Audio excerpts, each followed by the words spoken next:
Hi guys, ரிலேஷன்ஷிப்பில் என்னென்னலாம் பிரச்சனை வருது, ஸோ அவங்க லவ் பண்ண ஸ்டார்ட் பண்ணி கமிட்டட் ஆனதுக்கப்புறம் என்னென்னலாம் பிரச்சனை வருது, அதை எப்படிலாம் சால்வ் பண்ண ட்ரை பண்ணுறாங்க, ஸோ மற்றவங்க சுற்றி இருக்கவங்க அதை எப்படிலாம் இன்ஃப்ளூயன்ஸ் பண்ணுறாங்க ஒவ்வொருத்தவங்களோட டிசிஷனையுமே, ஸோ அதெல்லாமே நீட் அண்ட் கிளியராக சொல்லியிருக்காங்க. ஐயா ஆக்டிங் வைஸ் செம்மையாக பண்ணியிருக்காங்க. லைக் மணிகண்டன் ஆகட்டும் இல்லை கௌரி பிரியா, ரெண்டு பேருமே செம்ம ஆக்டிங். அண்ட் சுற்றி இருக்க ஃப்ரெண்ட்ஸுமே ஒரு 4 பேருமே நல்லாவே ஆக்ட் பண்ணியிருந்தாங்க.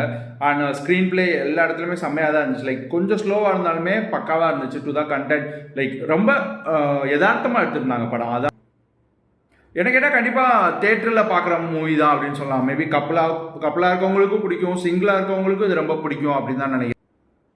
பாசிட்டிவ் டேக்அவேன்றது நிறையவே இருக்குது. பிகாஸ் இதுக்கு முன்னாடி சொன்ன அதே ஸ்டோரியாக இருந்தாலுமே லைக் அதை கொஞ்சம் ரொம்ப டீப்பாகவே சொல்லியிருக்காங்களோ அப்படின்னு தோணுது. ஸோ எந்த அளவுக்கு ஒரு ரிலேஷன்ஷிப்பை ஹோல்ட் பண்ணணும், அது எந்த கட்டத்துக்கு மேலே அதை ஹோல்ட் பண்ணியுமே அது வேஸ்ட் அப்படின்றத தோணுது அப்படின்றத கிளியராக சொல்லியிருக்காங்க.